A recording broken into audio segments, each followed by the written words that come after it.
रुक करते हैं बड़ी खबर की तरफ। आरजेडी ने किसान आंदोलन का समर्थन किया है। बड़ी खबर इस वक्त की, किसान आंदोलन के समर्थन में आरजेडी उतर आया है। किसानों के मुद्दे पर कल आरजेडी पटना के गांधी मैदान में गांधी प्रतिमा के सामने धरना देगी, जिसमें गठबंधन के सभी सहयोगी मौजूद रहेंगे।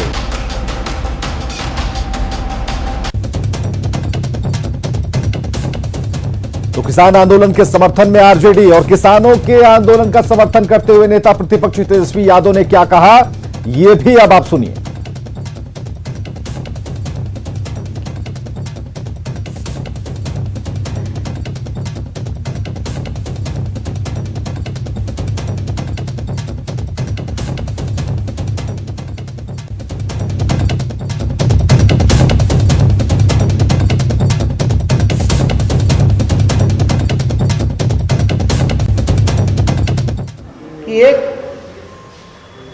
एक सेक्टर जो एग्रीकल्चर का, जो कृषि का जो बचा हुआ है, उसको भी प्राइवेट हाथों में सौंपा जा रहा है। इसमें आप देखिएगा, ये सिर्फ प्राइवेट हाथों में सरकार कह रही है इसलिए दिया जा रहा है कि डायरेक्ट खरीद फरोख्त उसी से करेंगे, कंपनियों से, प्राइवेट कंपनियों से। ये किसानों के लिए बेहतरी के लिए है, ये सरकार का ऐसा कहना है। हम सब लोगों ने पिछले सारे कानूनों को देखा, चाहे नोटबंदी हो, जीएसटी हो, सारे फैसलों को हम लोगों ने देखा। ये सरकार हमेशा आके कहती है कि इनके फायदे के लिए है, लेकिन फायदा जब 4 साल बाद, 5 साल बाद पूछा जा रहा है तो कहने की स्थिति में नहीं है सरकार, जवाब नहीं देना चाहती है, मुद्दे से भटकाना चाहती है। और गया नगर निगम ने गीला कचरा से खाद बनाने के लिए 5 और कंपोस्ट मशीनें खरीद की, लेकिन वो जीआरडीए परिसर में सड़ रही हैं। विष्णुपद शमशान घाट और अक्षयवट में लगाई गई 5 मशीनों का उपयोग नहीं हो पा रहा। इससे नगर निगम की शैली पर, कार्यशैली पर सवाल खड़े हो रहे हैं। जीआरडीए परिसर में बेकार पड़े कंपोस्ट मशीन का जायजा लिया हमारे सहयोगी अरुण चौरसिया ने। कचरा प्रबंधन को लेकर गया नगर निगम ने 5 और कंपोस्ट मशीनें खरीदी हैं, जो जीआरडीए के परिसर में रखा हुआ है। इससे पहले भी 5 मशीनें खरीदी गई थी। एक मशीन की कीमत करीब 30 लाख रुपये है।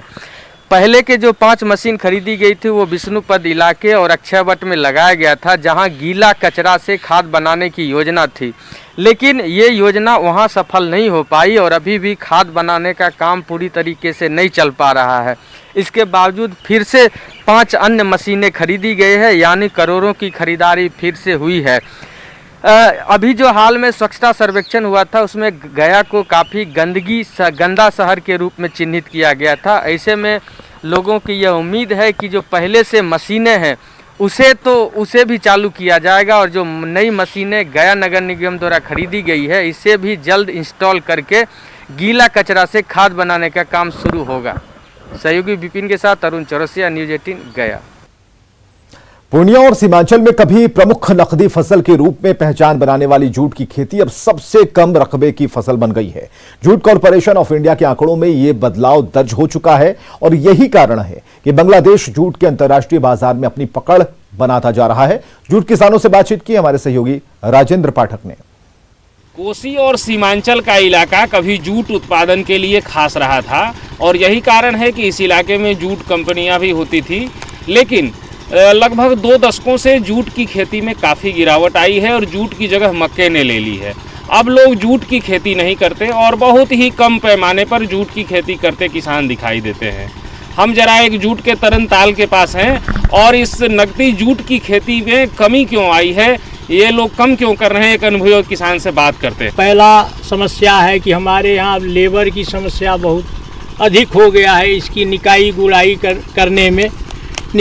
करने में परेशानी होती है। उसके बाद जो कटाई होती है तो उसमें भी कॉस्ट बहुत ज़्यादा पड़ जाता है, और ये जो आप पानी देख रहे हैं इसका भी अभाव हो जाता है। इसके भी कारण से हम लोग अब जूट नहीं लगाते हैं, चूँकि ढो के अधिक दूर ले जाना है तो उसके लिए लेबर समस्या बन जाती है। कैमरामैन मनोज के साथ राजेंद्र पाठक, न्यूज़ 18 पूर्णिया।